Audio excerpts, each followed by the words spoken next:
adalah Son Horeg, sebuah perayaan budaya yang berlangsung di Kabupaten Malang, Jawa Timur.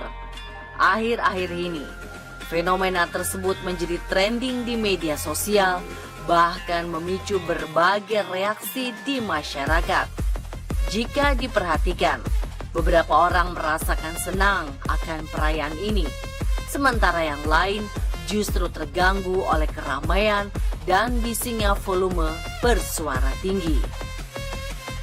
Fenomena Son Horeg pertama kali mencuat pada tahun 2014 ketika sebuah pawai di Kabupaten Malang menjadi sorotan karena aksi yang ditampilkan sangat berbeda dari biasanya.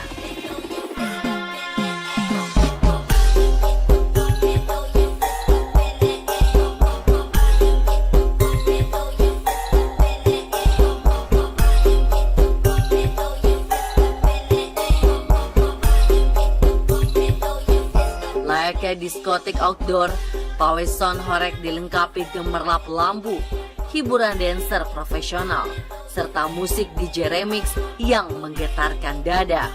Bahkan bisa dikatakan, Son Horeg bukanlah pertunjukan biasa, melainkan sebuah acara besar yang memadukan berbagai elemen hiburan dengan totalitas mengagumkan.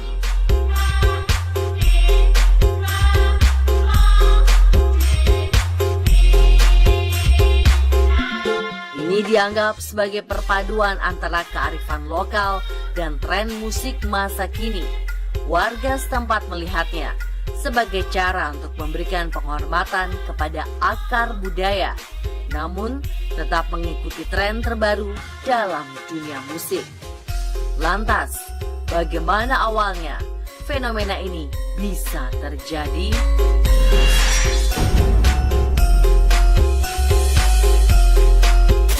Yang saya amati selama ini kan ini masuk ke fenomena ya gitu ya. Fenomena di mana trennya itu saya amati pada saat gencar-gencarnya itu setelah masa pandemi. Setelah masa pandemi dan memang masa pandemi itu kan masa di mana masyarakat pada saat itu yang selama ini 2 tahun terkungkung gitu kan, tidak bisa ekspresi di luar, dan kemudian ada sebuah momentum gitu kan, momentum dengan istilahnya ekspresi dari masyarakat gitu kan.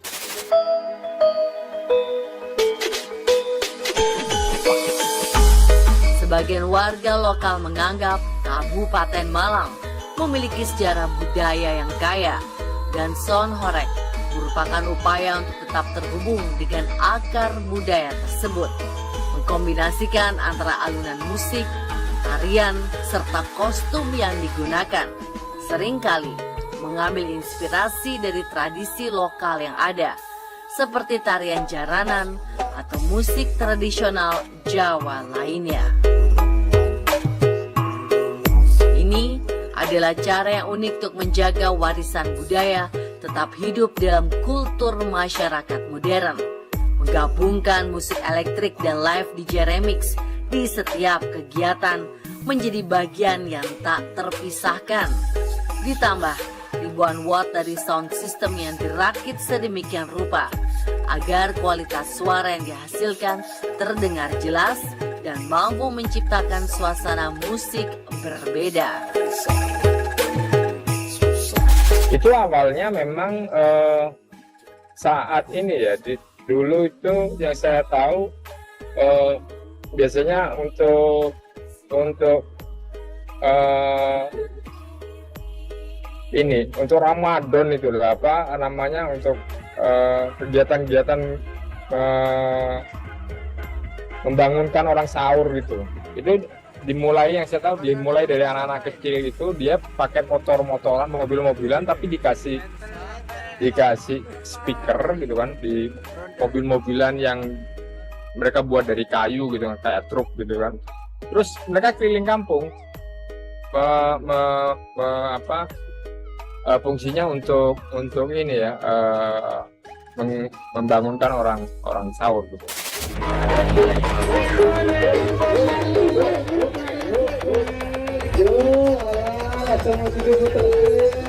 Pecah gas kaca. Gimana mas? Gas saya tanggung jawab. Siap. Kaca pecah gas.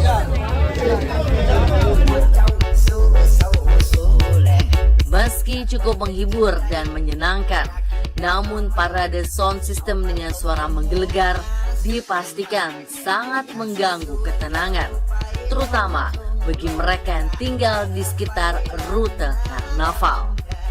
Rata-rata, rombongan pawai truk sound akan menggunakan minimal 32 speaker subwoofer berdaya sekitar 165 ribuan hingga speaker bass menghasilkan sensasi getaran yang menyakitkan badan. Belum lagi rangkaian sound yang melebihi marka jalan.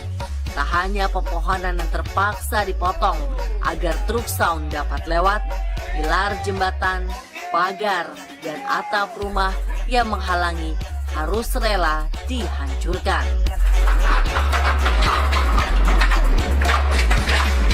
Parade sound system juga menggunakan peralatan audio berkekuatan tinggi yang kerap menimbulkan kerusakan akibat getaran bahkan tembus hingga radius 7 km, seperti bangunan retak, kaca pecah, hingga atap rumah rontok.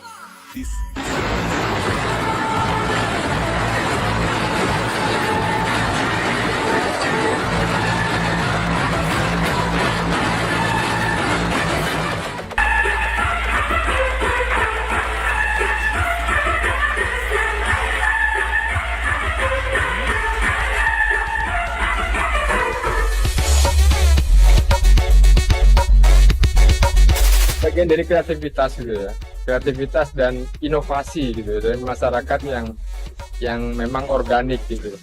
Tapi di sisi lain ya, ketika kemudian ini dihadirkan di halaman kampung gitu atau di halaman desa gitu kan, ini juga saya melihatnya perlu adanya, kalau film mungkin ada lembaga sensor ya, atau lembaga sensor kalau atau lembaga sensor audio gitu kan, sejauh mana sih ini harus tersajikan gitu kan. Kalau cuma lighting apa is okay gitu, tapi kan masalahnya di situ sekarang diikuti oleh banyak seksi dancer yang juga, dan yang menonton ini kan semua kalangan. Kalau yang dewasa sekali tidak masalah, is okay gitu. Tapi masalahnya di situ anak-anak gitu kan. Ini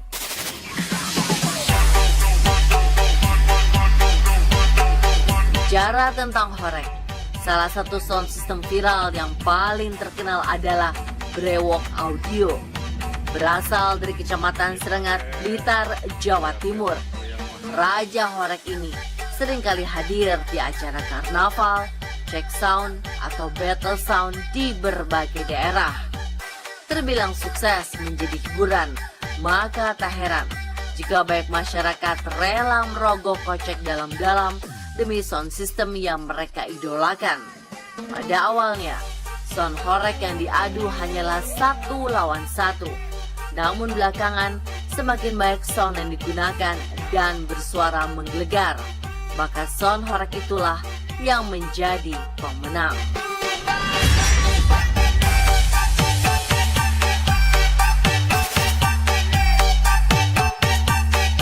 Akibat banyaknya keluhan masyarakat, pemerintah Kabupaten Malang telah mengeluarkan surat edaran tentang penyelenggaraan karnaval, cek sound, dan hiburan keramaian.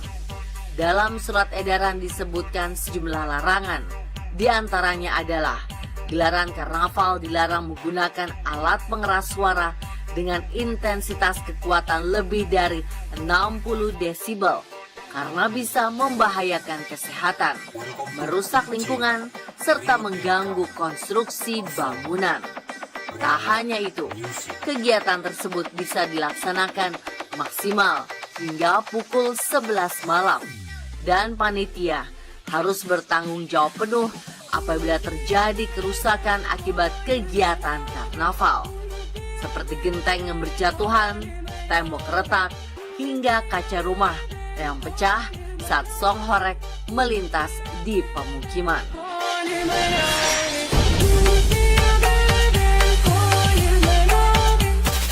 Kalau untuk wilayah Malang sih ya, yang dominan wilayah Malang dan lain-lain yang sering ada acara karnaval itu sih tidak ada masalah. Karena kan juga itu bagian dari keseruan. Jadi kadang kita muternya kenceng, ada tembok yang retak, ada genteng yang rontok, kaca yang pecah. Itu mereka ya menerima dengan bahagia. Karena itu juga bagian dari riuhnya acara. Jadi mereka nggak ada masalah, malah mereka ketawa semua, ketawa puas gitu loh. Puas bisa mendatangkan sound, terus bisa mecahin kaca gitu. Mereka juga penyewa juga punya rasa bangga sendiri. Jadi tidak ada masalah. Yang jadi masalah itu yang mungkin yang orang-orang luar kota yang jadi masalah. Orang-orang yang belum, yang mereka itu lihatnya hanya di TikTok, mereka lihatnya hanya di sosmed. Jadi mereka itu melihatnya dari merugikan, mungkin itu kok sampai kaca pecah bagaimana, kan mereka juga tidak tahu.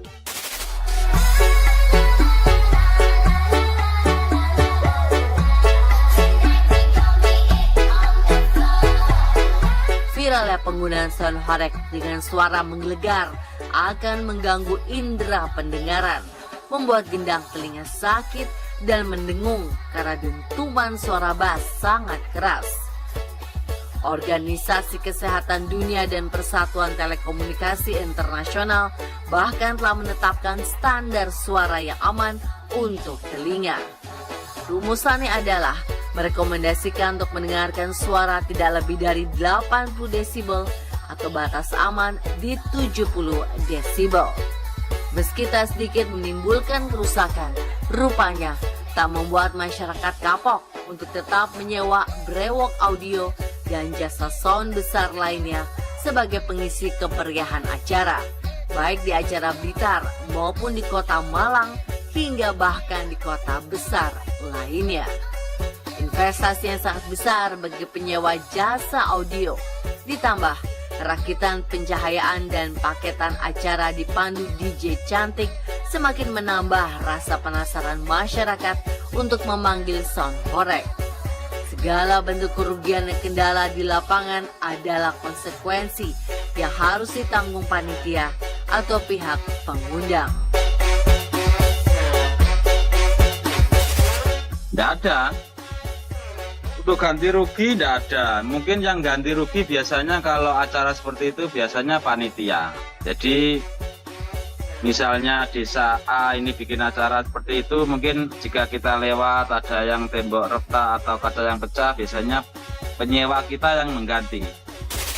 Walaupun juga di lapangan itu di kondisi di lapangan sampai kaca pecah, genteng pecah karena saking besarnya getaran itu, dan itu memang semakin besar kapasitas sound dengarnya itu, keluarnya itu semakin, dan dapat merontokkan katakanlah rumah yang dilewati itu semakin laku, artinya eksistensi dari itu. Nah, dari situlah kemudian muncul, saya melihatnya ada sebuah ekosistem ya, terutama mungkin ekosistem industri tentang dunia sound itu. Ada pasar, ada ya kalau hukum pasar lah, supply and demand gitu kan. Jadi masyarakat juga membutuhkan keriaan-keriaan walaupun sifatnya begitu gitu kan. Tapi di satu sisi memang berkembang pesat sih konteks, kalau saya melihatnya konteks industri kreatifnya gitu kan. sampai owner-ownernya itu yang punya sound itu punya gudang besar-besar, punya truk berapa gitu kan. Nah ini kan, wah asetnya kan yang jelas lebih dari ratusan juta gitu kan.